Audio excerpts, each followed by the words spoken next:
LinkedIn presents.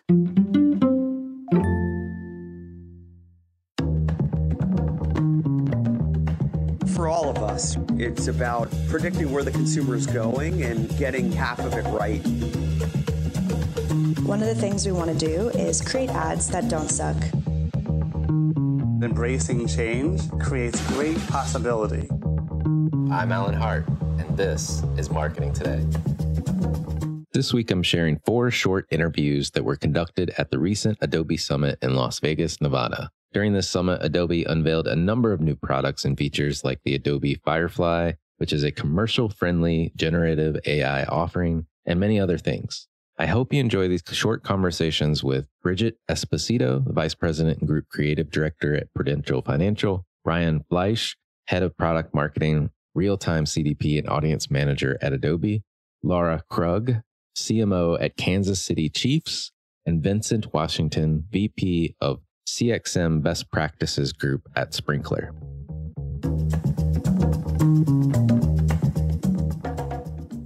Vincent, would you mind introducing yourself? Yes, sir. Hey, Vincent Washington. I am a Vice President of CXM Best Practices with Sprinklr.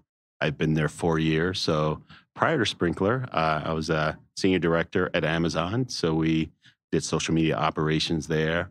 I'm a ex-UPSer as well. So I did social media strategy at UPS, ex-LinkedIn, and ex-BlackBerry. So I've had some fun Been gigs around the block with some really fun brands, and and learned all the way. So that's awesome. That's awesome. Well, we're here at Adobe Summit. I thought we could start off by talking about the Sprinklr and Adobe partnership. How does absolutely. That work? So Adobe, we are one of Adobe's strategic partners. We help companies break down data silos, basically, and help them understand a 360 view of their customer. So what Adobe does so well with their Experience Manager platform is that they know when you're on site, what you're doing, what you want to do. And what Sprinklr does so well is we take all that unstructured data and conversation when you're off platform on 30 different digital social channels and make sense, actionable data out of that. And so we work in tandem to really get a 360 view of the customer and more targeted, personalized, relevant advertising and marketing experiences for brands. That's awesome. And what's the latest and greatest from Sprinklr? What's new? Oh, wow. So Sprinklr, we, of course, if you've known our brand for a while, we started really in the digital listening, digital engagement space, but we've fully evolved into a true digital care CCaaS player. And so we've actually introduced some new features today where it's like 120 new CCaaS features, 25 new AI features with the Sprinklr Product Services Suite. So there's a lot of things happening where we can do full e-commerce integration on WhatsApp, impact analysis evaluations with CSAT and NPS. So there's a lot of things happening in the Sprinklr camp. It sounds, to your point, I mean, I know Sprinklr from years ago as the social listening, social media management, if you will, like marketer toolkit. Yeah. And now it does seem to be an entire experience platform in and of itself. I mean, true CXM platform is what we're striving for. I tease my peers, from those other brands I mentioned before. It's like, hey, this isn't your dad's Sprinklr. Right. Like we are really having a lot of fun making a lot of brands and customers happy, which is our goal. So it's been really entertaining to do. That's awesome. So now your title, VP of Best Practice, CXM Best Practices Group. I have to ask. Yeah. Like, tell me some best practices. Like, come on, spill the beans. Yeah, for sure. So I would say, like, I always begin the conversation when people talk about data and data insights. I was like, all right, Alan, if I give you data point now today that takes your brand to the next level, like what happens? Like what happens in your infrastructure? Who has to bless it? Who has to change it? Who has to approve it? And if you haven't figured out that workflow and all the different friction points, then whatever platform you use or whatever solution you use is going to be stunted by that. So what we do is we first work with brands just to identify that process. We've even done fire drills with some brands, or like, hey, if this happens today, Oprah just tweeted your product. Like, what happens, right? So and so with that, now we can begin to say, all right, we know what happens if you get the best bit of data. Now let's look at the best bit of data to figure out what you want to do. Like, how do you listen for it? There's several listening strategies that you not just listen to people who are talking to you, but people are talking about you. People are talking about your brand. People are talking about the things you care about. So it's this whole halo of expanded listening that can only be really synthesized through AI to a sense to make it actionable for you as a brand. So those are the beginning of some of the best practices of understanding what you want to do once you get the best bit of insight, and then aligning your workflow to that, but then have a comprehensive way of understanding what the customer wants really is everyone's secret sauce, I would say. Yeah, no, I mean, that the workflow one in particular rings true to me. And some of the interviews I've done in the past, like there's been brands, Hershey's actually sticks out as one that I've interviewed in the past. And the ability for them to respond in near time, maybe not real time, but near time to things that are going on in the social media space. You know, they had to build an entire new pod, a new way of working. Right. And the funniest thing to me was it was like made up of marketers, legal, exactly, social, creative, and some business people. Yeah, you know? Yeah, and that's the best brands that do that really, really well. That's their MO. Yeah. You know, it's like, and you hit the nail on the head. It's not real time; it's near time. We've done a lot of Super Bowls in the past. We do a lot of major events like MLB, and you know, and through AI, you can like there's several like let's say for the Super Bowl, you know, a couple of things are going to happen. One, there's going to be someone's getting hurt because someone always gets hurt. So how do you play off of that if you're a healthcare partner? You know what I mean? Yeah. There's going to be some drama. There's going to be some celebrity sightings. You know what I mean? And so you could start to think about how is this applicable to me, right? And then, you know, and everyone knows the Oreo example.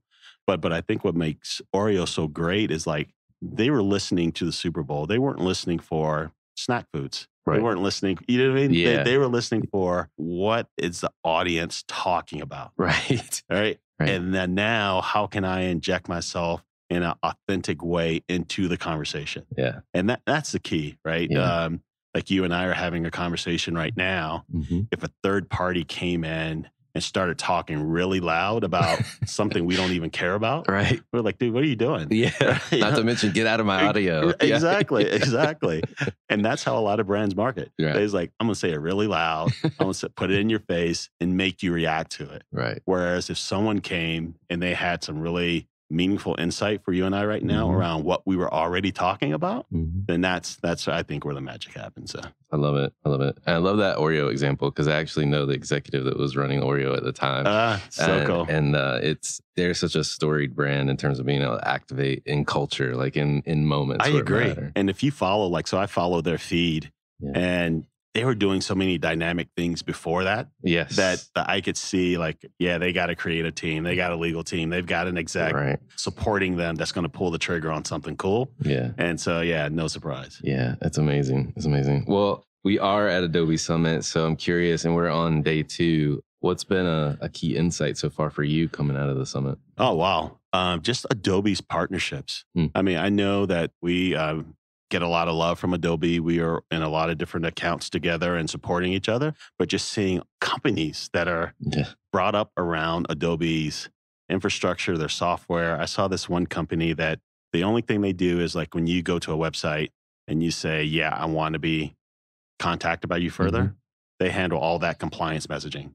And that's all they do, right? There's and I was like, wow. And successful, right? Right. And so I think that's what makes me excited about working with a brand like Adobe is just, I was, an Adobe Photoshop user, before I even thought I knew what I wanted to do, right? So just to see just the iconic brand and the quality people and the thought leadership that goes into all the projects we do together that's really exciting for me. Yeah. I'm not a young guy either. And I think I've probably...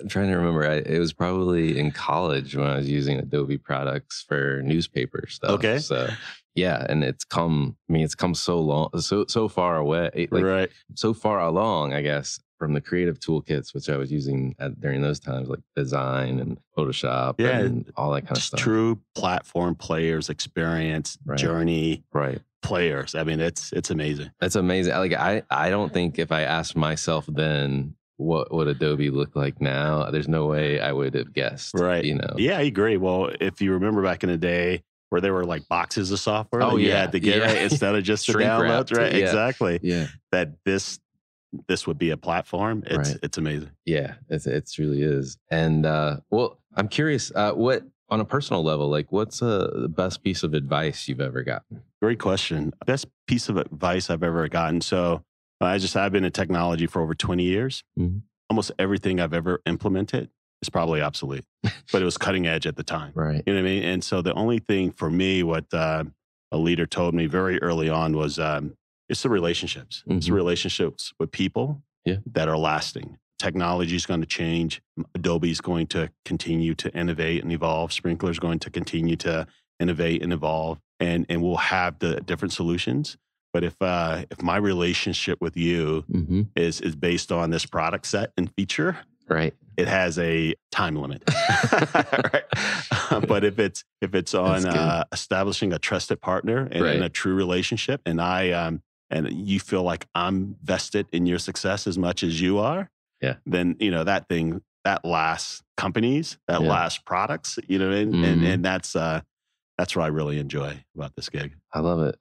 Well, let's see. Last question for you. All right. And we're having fun with this today. Like, is there one thing you love or one thing you hate? Or if you're feeling feisty, you can do both. All right. I got both for you. So I guess I'm feeling feisty. So I love smiles, just in general. I love to see someone smile.